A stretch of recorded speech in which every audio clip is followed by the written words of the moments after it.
Okay, so this is a very short. Adverbs, ly words, are probably your biggest money word when it comes to understanding tone, because they automatically give us that more rich, detailed information about how a character speaks, right? Speaking is the action, so the ly words are going to give us more information. There is always going to be tone. There will always be tone questions on any exam that you take. So, having said that, I want to take a look at this first word here, boisterous. I went over this in class, and I want to thank my first period class. I want to thank Christian for reminding me to really pay attention to the direction words in a sentence, like the word before. And I want to talk through this particular sentence. If you were in class and you remember what I said, you can go ahead and double speed the video until I get to the section right after this one. So this first strategy has to do with a song. And if you know me, you know I love music and wish I could be a DJ in my off hours from teaching. But in all kidding aside, music or any sort of voice or beat or melody makes us understand, helps us to understand new concepts or new information in a more efficient way, in a more lasting way, right? Leaves an impression. So my music, my first reading strategy goes like this. To the left, to the left. That's it. That's all you have to remember.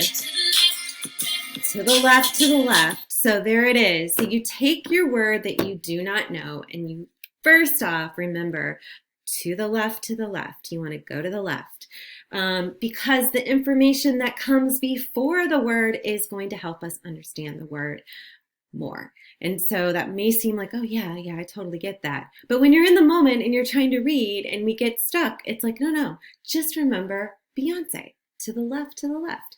So I'm going to go to the left, but I'm going to keep going until I come to a pronoun. Now, what's a pronoun?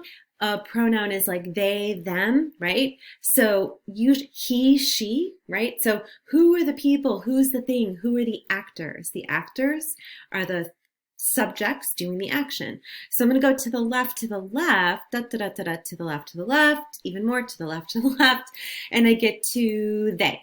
So they are actors, right? They're the subjects of the sentence.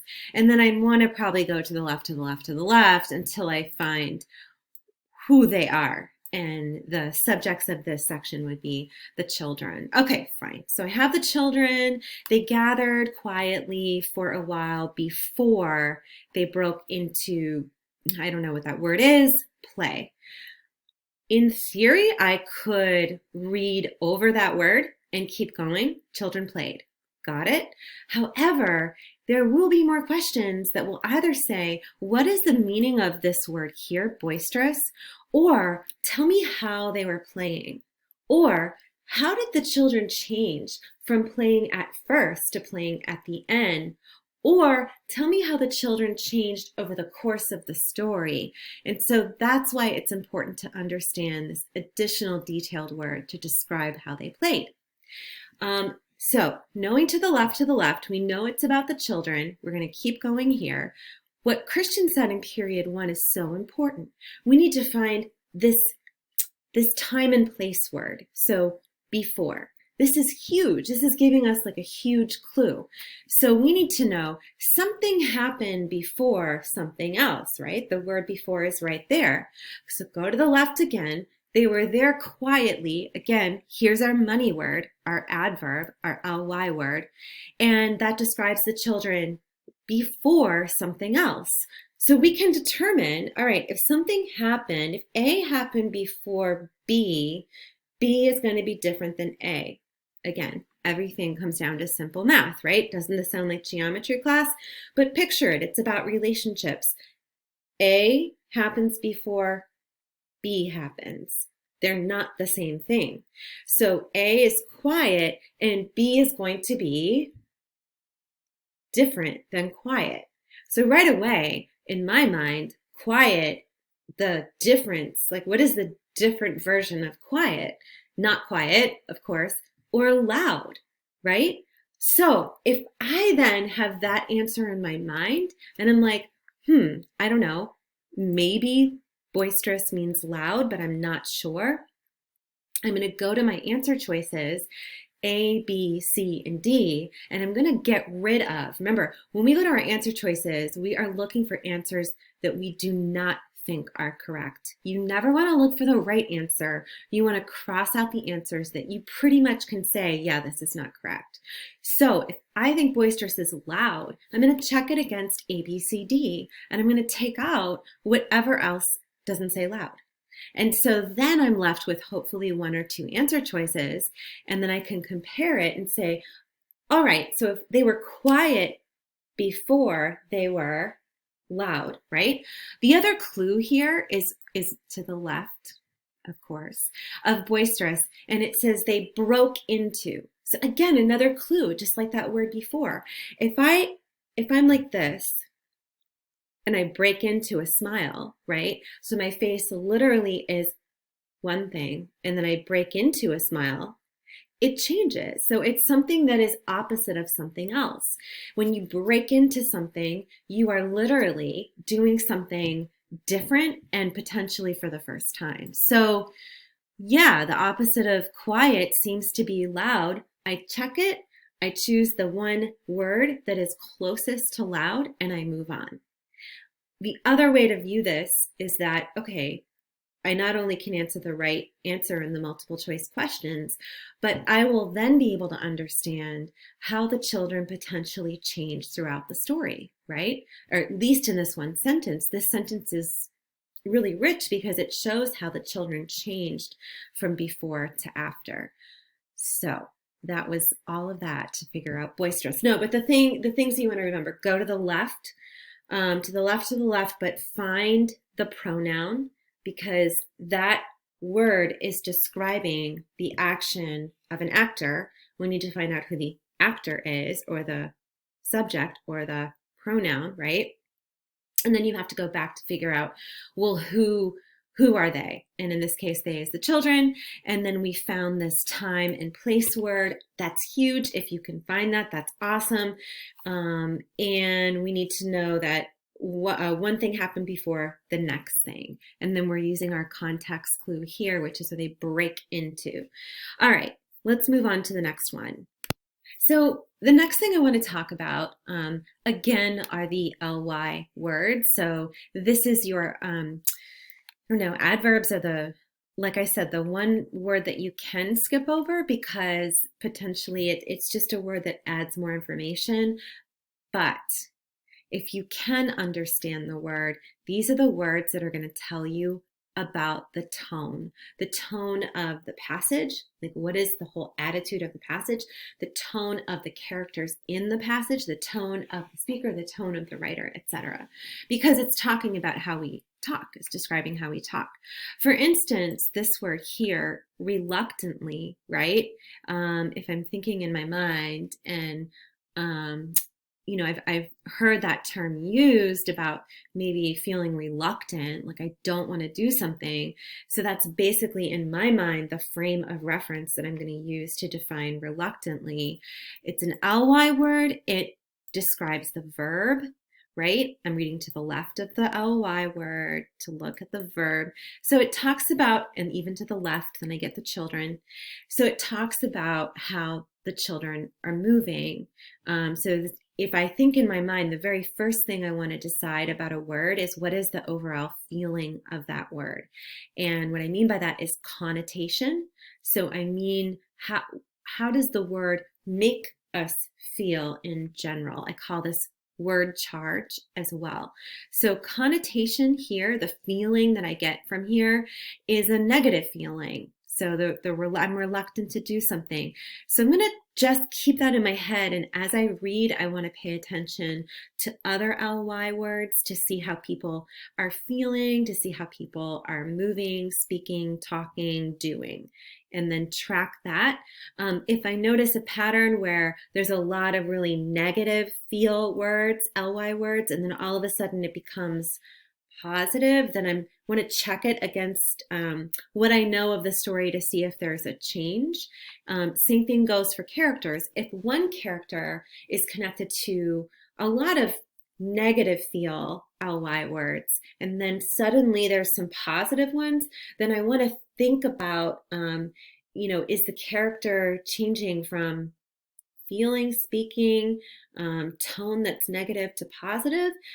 Can I determine that with more information from the text, and why and how? All right, so moving on. We have some other words here.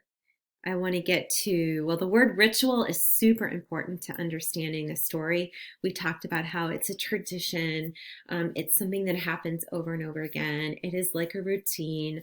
Often in religious services, right, there'll be the rituals, and you think about all the symbolic pieces of a religious practice, right? So in this case, there is the symbol of the black box, and that is just only one symbol in the story of the ritual of the lottery.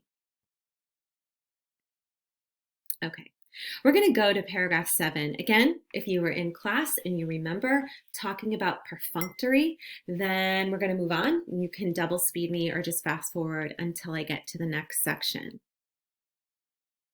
So our goal here is to figure out the word. Very few times will the test just say, what is, in paragraph 7 in line 14, what is the word perfunctory, right? That would just be too cut and dry. But instead it will say, determine how the word perfunctory demonstrates how the characters feel about the lottery. Or it could be one option in a series of 4, like option A, B, C, D, that is a quoted text where you have to choose a piece of text and determine if that text supports a claim. So if the claim was the characters feel negatively about the lottery, and then this was an answer choice, we'd have to determine if perfunctory had a negative or positive feel to it. So let's start to first understand the word. So here it is. If we're reading the sentence, again, go to the left, and we're going to start from the beginning. So there was this swearing in that's very proper of this guy by the postmaster, who's like a postman, head of the post office. He is the official of the lottery. Okay, so proper, swearing in, official. It's a ritual. I get it. It's formal. Those are what those words are telling us. At one time, some people remembered there had been a recital of some sort performed by the official of the lottery, a perfunctory, tuneless chant that had been rattled off duly each year. Some people believe that the official of the lottery used to stand just so when he said or sang it. Others believe that he was supposed to walk among the people, but years and years ago, this part of the ritual had been allowed to lapse. Okay, that's not only a super long sentence, beautiful and well written, but very, very long. So we need to just take what we need from this. First, we need the context. What's happening? Well, as I said, it's official. This guy is leading it. There's a memory of what it was. And then so this memory of the lottery is described as, or the lottery itself in someone's memory is described as perfunctory, tuneless. Okay, so one thing I want to, another strategy I want to show you is the comma queen.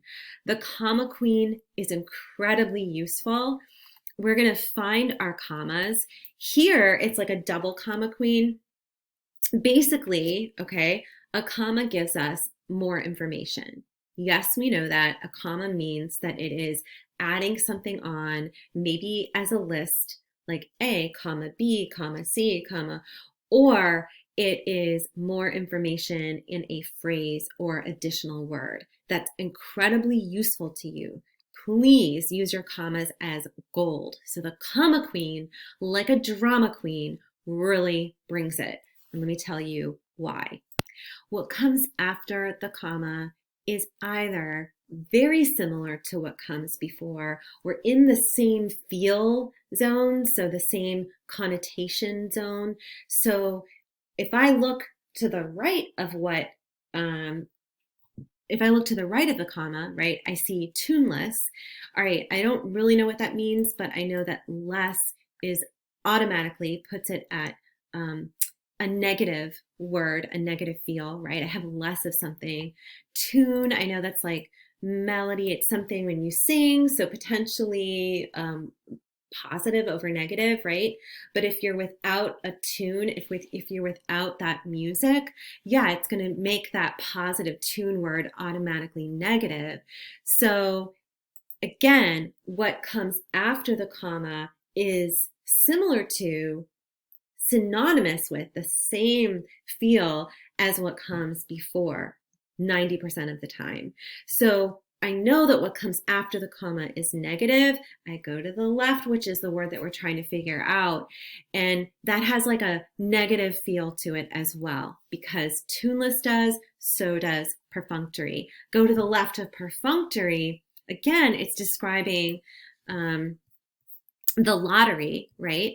So we have that it's performed by this official of the lottery, and he's performing this dance or this music or recital in a tuneless way. So when have you gone to a recital and heard it like a musician perform without a tune? So definitely empty.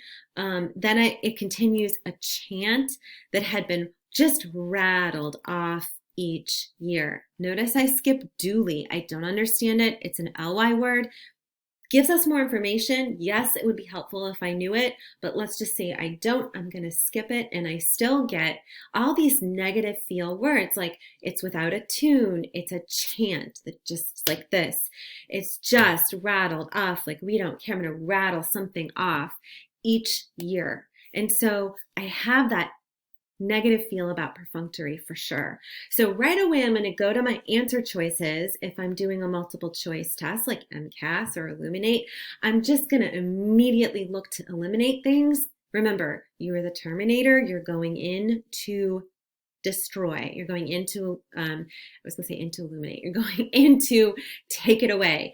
And so we need to automatically cross out anything that is on the positive feel side, because we're looking for something that's like tuneless, rattled off, empty.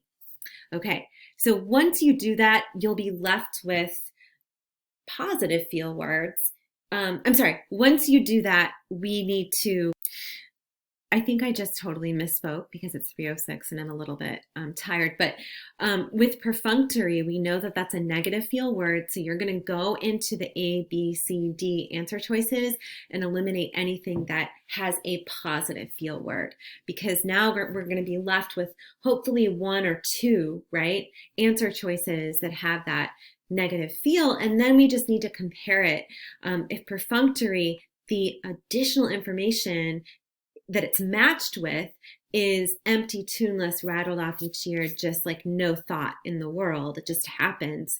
That's what we want to go on. Whatever answer choice is closest to that is the one that we're going to choose for the meaning of perfunctory. But again, I said, remember, they're not just going to say, what is the meaning of this word from paragraph 7? They're going to say, how does the meaning of this word perfunctory in paragraph 7 tell us more about how people feel about the lottery? Or how does it describe the lottery? In what terms? Again, same thing. You would then look for answer choice A, B, C, D to destroy, to terminate, to take out any positive answer choices, because perfunctory is a negative feel description.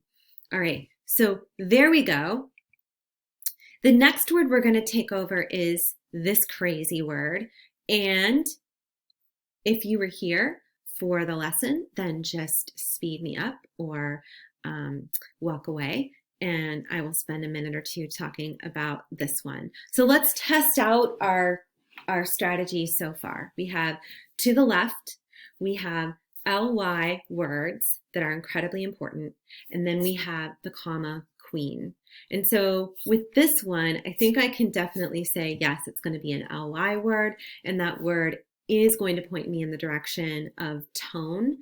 And this one for sure, because if I look to the left, to the left, I hope you fast forwarded that part. But if I look to the left of this ly word, I have the verb, the action, talked. And remember, an adverb is adding on to or additional information to tell us how this he is talking. And if I go further to the left, we need to find out who the he is. It is, of course, Mr. Summers, and he is the head of this negative feel lottery. So what is this talking about? Yes, he was very good at this. He had this clean white shirt and blue jeans with one hand resting carelessly on the black box. He seemed very proper and important as he talked interminably to Mr. Graves. Okay, so wow, I see two ly words in the same sentence. So I'm going to look back to this one first. So I know that less of care, right? Obviously, without care. And that's kind of like how his hand is just resting there. All right, fine. So that is a negative feel word. And I'm going to go on. He seemed very proper and important as he talked interminably to Mr. Graves. So we know that this guy is resting his hand without care, but is that related necessarily to how he's talking? Let's just note that that's part of our context. Now we're into tone. So how was he talking? All right. One strategy that we have not talked about before would be picking the word apart. So you literally are going to just separate and pick out the first 2 to 3 letters, okay? Here, the first 2 to 3 letters would be in, okay? And, well, let's figure out other places where we have we're familiar with the in word. So the question you're going to ask yourself once you have looked at those first 2 to 3 letters is, which in beginning words do I know? So if I think here and I think, okay, I don't know, that behavior is so inappropriate. All right, that is in, not appropriate. Okay, trouble spelling. Forgive me. So not appropriate. All right. So in right there equals not. What about inadequate? Okay, not adequate. Again, in equals not. So I come up with a few more in my mind and I'm seeing this pattern. I'm like a scientist, right? So let me just check the pattern. Am I seeing a lot of nots for in? All right, then that tells me it has a positive feel beginning. Again, not necessarily going to, we're not going to go with it being negative for sure. We want to check out the middle part of the word. So we know that the prefix, or that first 2 to 3 letters, happens to match other words that we know of that mean not or cannot, like incapable, not capable, right? We're guessing that that's a negative feel, but let's just check it out. What is the middle part of that word? Termin. Termin. What words do I know that have the word termin inside of it? Okay. Termin.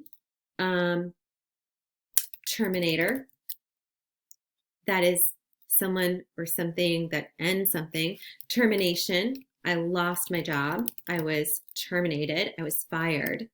So those 2 words, right, kind of mean like you're done, you're ending, right? So if I take this idea of the in before termin, in termin, that means I'm, if I think that termin is ending, it's like I'm not ending in termin. We know the in is the pulling away from, it's the cannot, it's the not. versus termin is you're just like, you're ending it right there. So not ending. All right, so he talked not ending. Well, you get the idea. He couldn't stop. He's just talk, talk, talk, talk. So we can tell that it's negative based on the context, just talking, but also the in is the biggest clue, right? So we then, that's really all I need to know if I want to tell you like in secret without saying, because English teachers shouldn't say this, but you could go to A, B, C, D right there. You don't need to know what it means for sure. You're going to cross out anything that is positive feel. And then what you're left with, you have to make the decision based on what you know so far, like piecing it together like an investigator. All right, I know that it something with, not cannot stop, right? Cannot stop, cannot end. And then that's where you would choose the answer choice that most closely matches that pieced together definition. So while you might not have this perfect dictionary definition of the word, that's okay. You don't need to know the exact meaning of the word to be able to get a feel and name the positive or negative feel, right? And match it to the word, the answer choices on the exam. So one way to determine a character's effect on other people, right, is to also not only look at the adverbs, I mean, we know that, the ly words, but to compare how a character is described at the beginning, middle, and end of the story, right? Do you see a change in that character when we're looking at the effect or the impact, right? The effect as in the impact. So let's take a look at the very beginning. The first time we really see Tessie Hutchinson, remember she's the character that we're looking for. And I'm looking at those adverbs, and an adverb, an ly word that is described in as a result of Mrs. Hutchinson doing something is that people separated good-humoredly to make way for her. So she comes into this crowd, she's late, she's rushing, she's kind of loud, and people just sort of make way for her as she moved through the crowd. So she doesn't push people aside.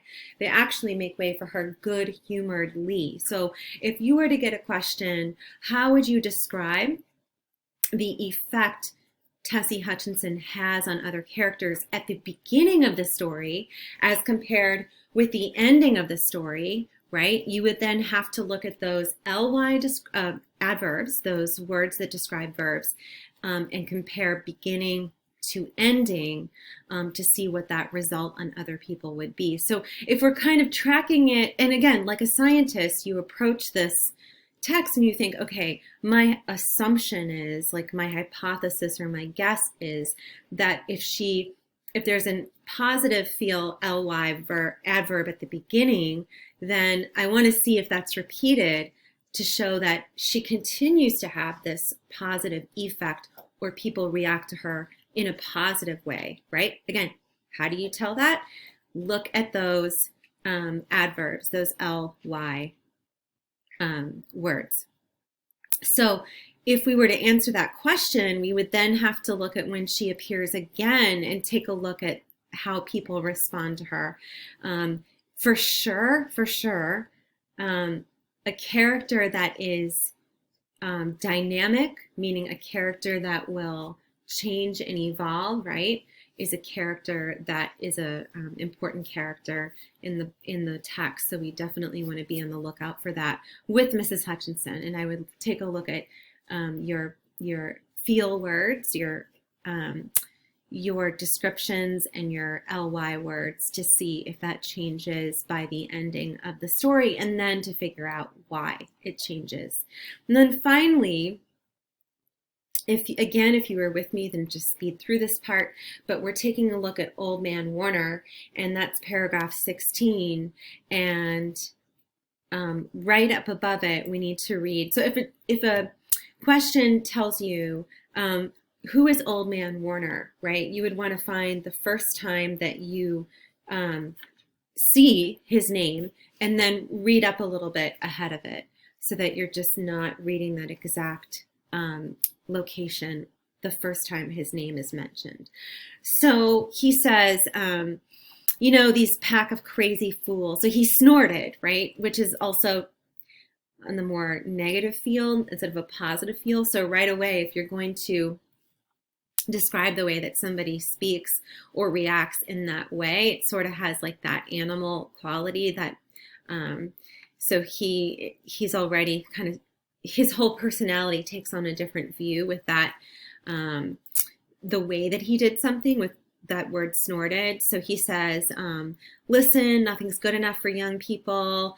So he's saying that young people, he was told, would like to do something else and not do the lottery in the next village over. And he just doesn't think that's a good idea at all. He also gives the reason that people actually do this lottery. The question is, if the lottery is so negative and people respond to it with such fear and unknowing and uncertainty and kind of like squeamishness, then why are they still doing it? And he gives an answer for that the corn be heavy soon. So again, think back to what these people do for a living, for their money, and you're going to have heavy corn, big paychecks, right? Because they're farmers. So there's that feeling that if we don't do this, then we're not going to get money that we need. Let's say that you needed to understand what this word meant to determine, and again, they're not going to say on the test, what does this word mean? 4 choices, never going to be like that. It's more like, how does this word describe Old Man Warner? And then you'd have to choose different descriptions of him and match it to the word, right? So it is an ly word. It is a verb. It is a word that adds on more information to a verb. So he is adding, well, he's speaking, right? So he's adding on to, and the way he adds on to something is with this ly word. So look, if we have no idea what this means, right? And let's say we can't pick apart the first 2 letters or 3 letters, because let's say I'm not really getting a sense of like other words that begin with PE or PET, and I'm not really seeing any middle section of the word that I can pull out and say, oh yeah, that means this, like I did with to termin, right? For Terminator, then we have to rely on how he sounds in other parts of this paragraph.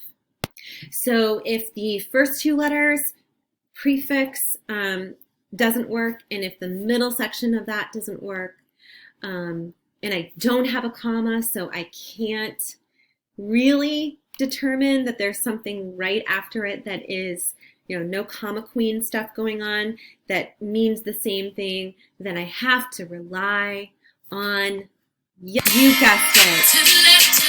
Yes, you did. Even though that's so annoying.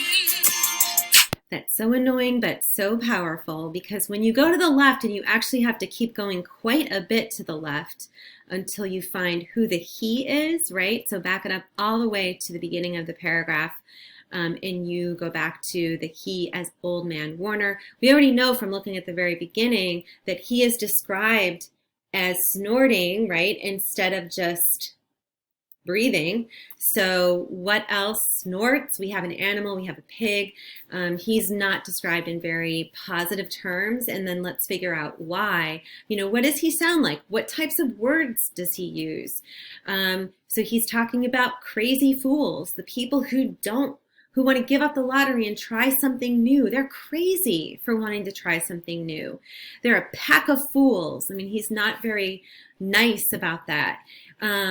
Listening to these young people, nothing's good enough for them. The next thing you know, they'll be wanting to go back to living in caves. So in response to somebody having an alternative viewpoint, we have he snorts, he calls them crazy fools. He's very down on people who want to do something else. He's kind of saying like, well, next thing you know, if they want to give up the lottery, the next thing you know, we're going to be eating stewed chickweed and acorns. I mean, that's not people food, right? That's more like what you'd be serving your pigs in the back of your farm. You know, we have to figure out, well, then he says there's always been the lottery. So do you think this person is going to change his mind very quickly, the way that he is speaking?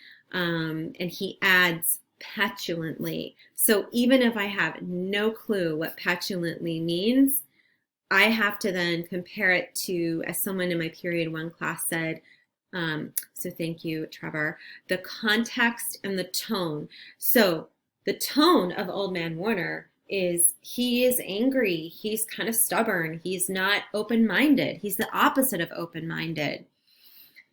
I have that in my head. I can point to you and tell you where in this I can point to the paragraph and tell you where in the paragraph I see that he's not very open-minded. And so when I look to the answer choices A, B, C, and D, guess what? I'm going to cross off any answer choice that is not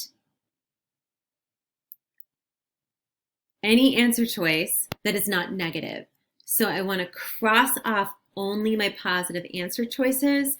Why? Because we are guessing that petulantly is a negative feel word, because we have all these other negative feel words or images like the snorted image with this person, and we kind of have an idea of what petulantly means. Based on that, we're thinking it's the opposite of open-minded, right? Because he isn't being open-minded to a new idea.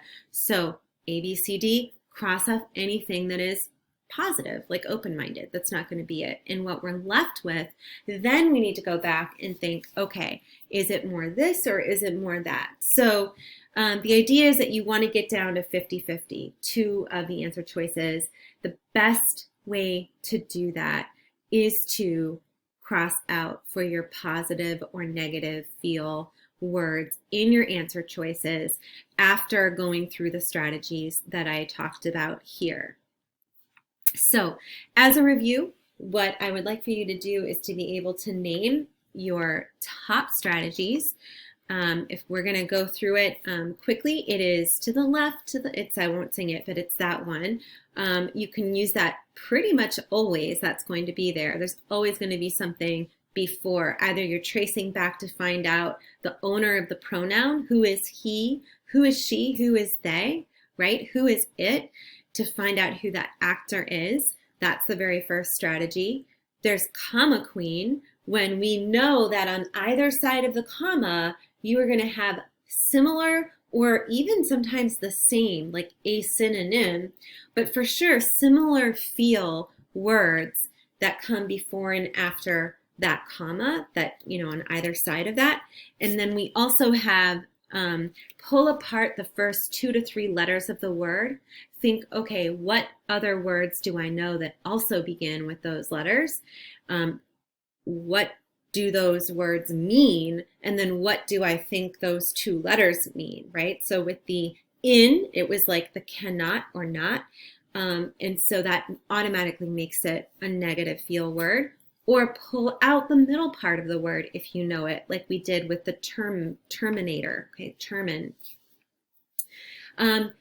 The final one is the ly words. Although those are words we can read over if we don't know the word.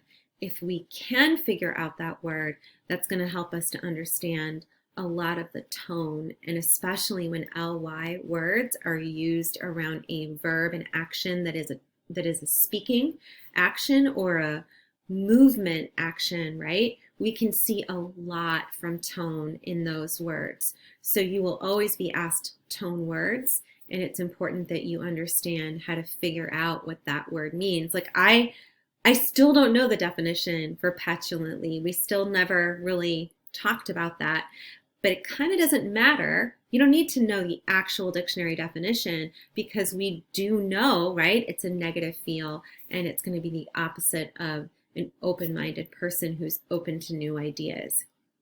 And you can look it up to see that I'm right. or wrong. No, I'm right. Okay, I got to stop this because it's if you're still watching, it's been a really long time, and I apologize for that. But I hope this helps, especially for those of you who who weren't in class. I want you to have the same information. Thank you.